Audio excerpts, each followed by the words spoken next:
बिहार में अब होगा सिर्फ सत्ता नहीं, व्यवस्था परिवर्तन का आगाज। प्रधानमंत्री जी है और हमारे जो भी मुख्यमंत्री के बिहार के सहयोग से उनका सरकार चल रहा है।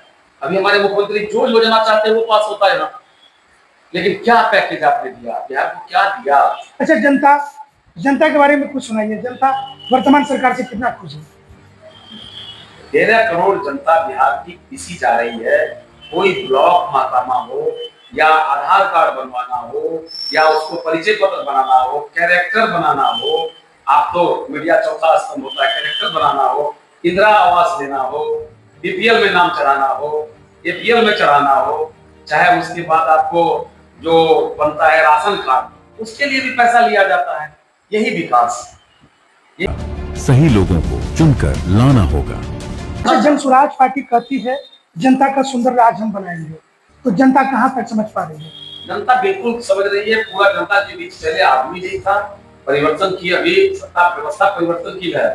हम लोगों का कहना है कि आप अपने लिए वोट मत करो, अपने बच्चों के लिए एक बार वोट करो, क्योंकि ये पलायन की समस्या, गरीबों का बच्चा खिचड़ी खा रहा है नीचे, और ऊपर आप देखेंगे 1.5 लाख 2 लाख रुपया महीना प्रोफेसर को मिल रहा है। वहाँ बच्चा एक दिन एडमिशन के लिए जाता है और एक दिन परीक्षा देता है, एक दिन टीसी लेने जाता है। मात्र 3 दिन में पास। 3 दिन का ही काम है, टीसी लेने जाता है, जिस पर सरकार की करोड़ों करोड़ विश्वविद्यालय पर खर्च हो रही है। और बाहर में जितने ट्यूशन है, इंटर ग्रेजुएट पास में पढ़ा रहे हैं, वहाँ बच्चों की भीड़ है, लेकिन वहाँ जो शिक्षा मिलना चाहिए वहाँ नहीं मिलता है, जिसके तरफ से बच्चा डिग्री लेते हैं। तो नीचे खिचड़ी, ऊपर डिग्री। जी। आप 20,000 करोड़ का रेवेन्यू खत्म हो गया बिहार का शराब से। क्या आप कह सकते हैं शराबबंदी है? शराब उसी के लिए बनती है जो गरीब गुरबा आदमी है, जो होम डिलीवरी जिसके पास नहीं है, वो पकड़े जाते हैं। ऐसे 7 लाख लोग आज भी जेल में हैं। आप ये डाटा मेरा नहीं है, उन्हीं का डाटा है। 7 लाख आदमी अभी भी जेल में है, वो सिर्फ अंतिम पायदान वाले लोग हैं। सवाल तो यही है कि 7 लाख आदमी अगर जेल में है, उसकी बेटी, उसकी पत्नी, उनके परिवार कैसे जीवन यापन करते होंगे? तो मैं यही कहना चाह रहा हूँ कि आज जो ये कैसा कानून है जो कि जनता का जो है। आज आप देखिए ना, सरकार में रहते हुए जो पार्टी वर्तमान में भी सरकार में, उन्होंने भी कहा कि शराबबंदी कानून गलत है जी। अभी चिराग जी भी बोले, और इस तरह से हर लोग बोल रहे हैं। जो प्रशांत किशोर जी की बातों को हर किसी को लोहा मानना पड़ रहा है। बिल्कुल। आज किसी भी, मैं विधानसभा की तैयारी, टिकट मिलता था तब प्रत्याशी आके लड़ता था। आज जनसुराज ने तो यहाँ लाके खड़ा कर दिया कि अभी 6 महीना चुनाव बाकी है, लेकिन सारे पार्टियों का प्रचार शुरू हो गया है, जनता तक जाना शुरू हो गया है। लेकिन मंत्री जी सब कुछ का घोषणा इसी बिहार से, किसान निधि का भी पैसा देना तो बिहार आके ही दे रहे हैं। उन्होंने कहा था चीनी मिल का मिठास कहाँ गया, मैं इसी चीनी मिल का चीनी से चाय पीऊंगा। आज कहाँ गया? बनमनखी की चीनी मिलें बिक गई, बेतिया की चीनी मिल चालू नहीं हो पाई। तो कहीं ना कहीं जुमला होता है, बिहार के साथ हर वक्त सौतेला व्यवहार हो रहा है। आज वहाँ बुलेट ट्रेन बन रही है। लुभावने वादे कर दिए, जनता लुभा गई, कुर्सी बच गई। बस आज आप ये देखिए, मैं 2015 में मैं बताता हूँ, किसी भी पार्टी को अगर शक्ति है तो अकेले बिहार का चुनाव लड़के दिखा दे तो मैं मानूंगा। जिस तरह से प्रशांत जी कहते हैं कि मैं 243 सीट पर अकेले चुनाव लड़ूंगा और जीत के दिखाऊंगा, उसी तरह से हमारे भारतीय जनता पार्टी, इतनी बड़ी पार्टी, अकेले चुनाव लड़ लेना। आज 85 सीट की party Bharatiya Janata party, 42 seat में हमारे नीतीश जी के साथ नतमस्तक है। जबकि आप महाराष्ट्र की बात करें वहां तोड़े, अरुणाचल की बात करें वहां तोड़े, एमपी की बात करें, छत्तीसगढ़ की बात करें, दिल्ली की बात करें, सब जगह आपने तोड़ के अपनी सरकार बनाया। लेकिन ऐसी क्या लाचारी बनी हुई बिहार में? 56 इंच की जो दावेदारी है, 56 इंच का जो सीना है, वो तोड़ मरोड़ करके सरकार बना रहे हैं बस।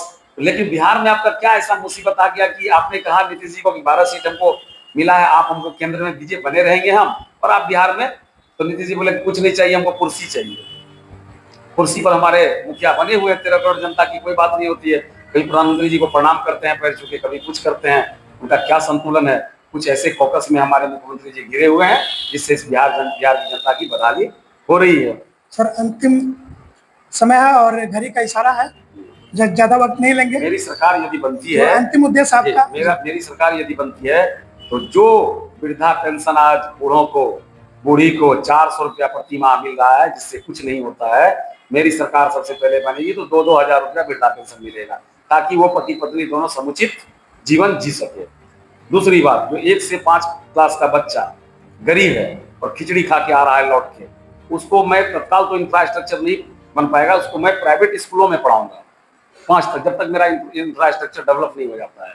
और जो उसका फीस होगा 50,000 करोड़ जो बिहार सरकार अभी बिहार सरकार पर खर्च कर रही है, उस पैसा को हम उस प्राइवेट स्कूल पर खर्च करेंगे, ताकि उस गार्जियन को ये महसूस हो कि मेरा भी बच्चा आज पढ़ने वाला है, मेरा भी बच्चा आज जो है सरकारी स्कूल में नहीं प्राइवेट स्कूल में पढ़ेगा, जो हर एक बाप माँ का लक्ष्य है कि मेरा बच्चा भी आगे बढ़िया बने। तो इसके लिए हम लोगों का बहुत बड़ा उद्देश्य है किसानों की उन्नत खेती। उन्नत खेती का मतलब ये मनरेगा में जो अरबों रुपया अभी दी जाती है लेबर के पीछे, वो फॉर्म पूरा किया जाता है, नाम देख के उसको पैसा दे दिया जाता है, उस मनरेगा के पैसा को हम किसान को ट्रांसफर करेंगे और उस लेबर को किसान खटाएगा, ताकि किसान समुचित कटेगी, उसकी फसल अच्छी होगी और उसको भी मजदूरी मिलेगा। अभी होता है कि आधा बांट लो तुम, आधा हो गया सरकार का। जो मैं बहुत बड़ी बात नहीं करना चाहूंगा। दर्शकों को अपना परिचय दे दीजिए। अमरनाथ उपाध्याय, जनसुराज का मैं कार्यालय प्रभारी हूँ पूर्णिया का, सह यहाँ का पर्यवेक्षक हूँ सभी विधानसभा का, और उम्मीद है कि भावी प्रत्याशी भी हैं। अब वो मैं एक सिपाही हूँ, हमारा अगर जहाँ पे हमारी पार्टी हमको जहाँ भेजेगी सिपाही बन के, मैं वहाँ उसके लिए तैयार रहूंगा, जिस लायक हमें समझेगी। बहुत बहुत धन्यवाद। धन्यवाद।